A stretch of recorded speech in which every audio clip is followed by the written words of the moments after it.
Africa, a continent renowned for its breathtaking landscapes and cultural diversity, grapples with an insidious crisis that echoes across its terrains: the pervasive lack of access to clean drinking water.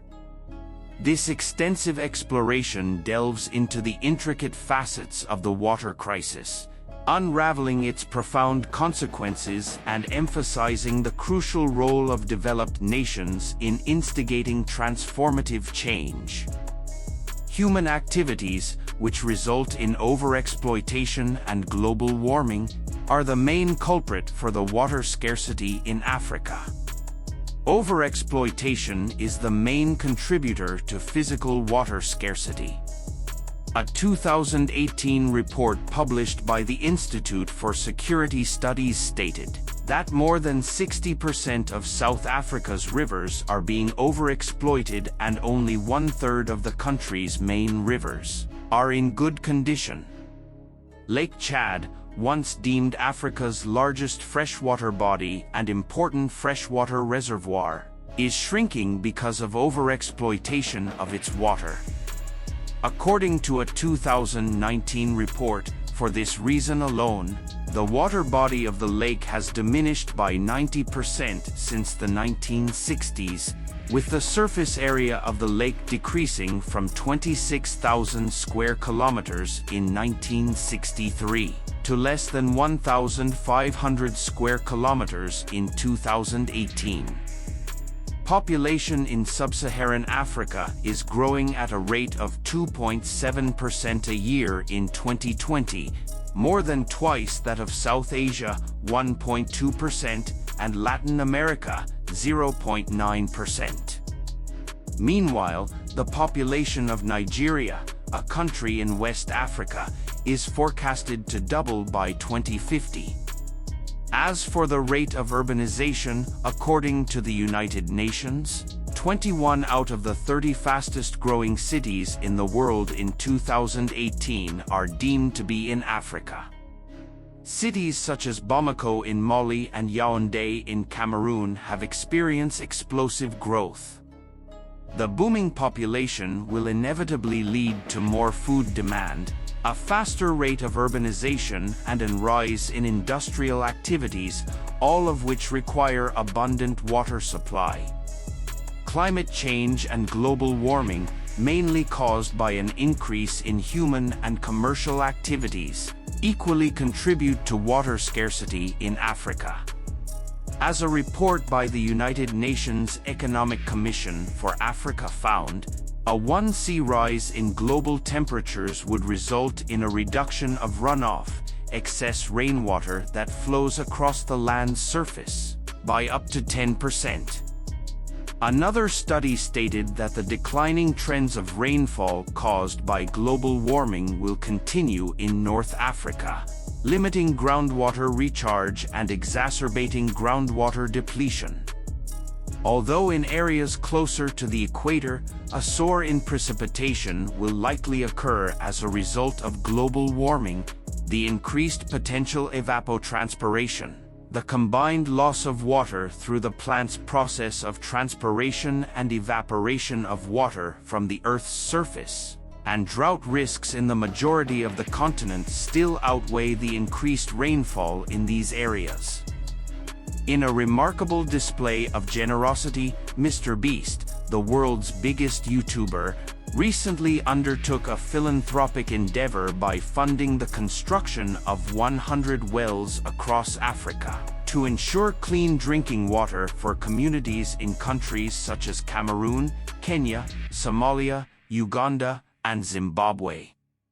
The impact of this initiative is immense, potentially benefiting up to 500,000 people in these regions. However, the response to MrBeast's altruism has been complex and multifaceted since the release of his video documenting the well's construction. Despite his previous charitable acts, which include extravagant giveaways like a $20 million private island, and crushing a $200,000 Lamborghini Gallardo for entertainment purposes, the African Well Project has sparked a unique debate. A noteworthy aspect of MrBeast's latest endeavor is his direct involvement in addressing educational needs in Kenya. He not only donated essential supplies, including new furniture, soccer balls, computers, whiteboards, and projectors, to Kenyan schools, but also took steps to enhance accessibility by constructing a bridge over a river to connect a village with local schools and hospitals. Additionally, his donation of bikes to a village aims to facilitate children's transportation to school. Surprisingly, the controversy surrounding MrBeast's actions does not center on the YouTuber himself, but rather on the perceived failure of the Kenyan government. Activists and journalists in Kenya argue that such charitable acts highlight the government's shortcomings in providing essential services. Prominent activist Boniface Mwangi criticized the government, describing the country as a begging nation governed by millionaires, and emphasizing the disheartening contrast between the government's expenditures and the lack of funds for crucial projects, like drilling boreholes for clean water. While some Kenyan figures, like freelance journalist Ferdinand Omondi, applauded MrBeast for his efforts, others expressed embarrassment that a foreign YouTuber had to step in to address issues that should have been resolved through governmental initiatives and taxpayer funds. In response to the anticipated backlash, MrBeast acknowledged the criticism on social media, stating that he knew he would likely face cancellation for his charitable efforts. Despite this, he remained resolute in his commitment to helping people and expressed indifference toward potential negative reactions. In a positive turn of events, an accompanying fundraiser aligned with the well-building project reportedly raised over $300,000 for local water aid organizations by Monday morning, showcasing widespread support for the initiative. Regardless of the controversy, MrBeast's efforts have brought attention to the urgent needs in these African communities and sparked a broader conversation about the responsibilities of governments in addressing essential services for their citizens. Local communities are taking adaptation action. Many opt for drought-tolerant crops instead of crops that require large amounts of water, a strategy to mitigate both water scarcity and food insecurity. Conservation or regenerative agriculture is also introduced to help infiltration and soil moisture retention through mulching and no-tillage approaches. Countries such as Zimbabwe, Zambia, and Ethiopia have all adopted such techniques in recent years. Several governments are also taking steps to tackle water scarcity across the continent. For example, the government of Namibia financed the construction of a urban wastewater management in the capital Windhoek, significantly improving the management of water resources and thus lowering the risk of water scarcity. International organizations also lend a helping hand in times of water scarcity. In recent years, the United Nations International Children's Emergency Fund, UNICEF, promoted several initiatives and implemented innovative financing models to alleviate this pressing issue. In regions in Eastern and Southern Africa, UNICEF is cooperating with the European Investment Bank (EIB), the Development Bank of Southern Africa (DBSA), and other international agencies and organizations to evaluate and implement bankable projects in a blended financing mode, particularly targeting the urban areas.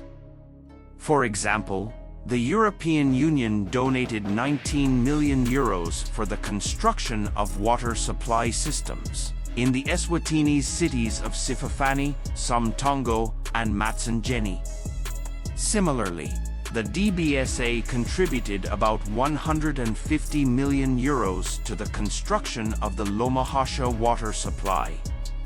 Booster pumping stations as well as reinforced concrete reservoirs are also constructed with the support of international actors. All in all, the water scarcity problem in Africa is likely to exacerbate under the ever-increasing water demand and rise in global temperatures. Tangible action from all parties is constantly required to tackle this massive problem. Individuals can equally play an important role in alleviating water scarcity in Africa. By adopting a more environmental-friendly lifestyle and taking actions in their daily lives to mitigate the effect of climate change. And they can develop mindful practices that help save water, one of the most important resources for life on Earth.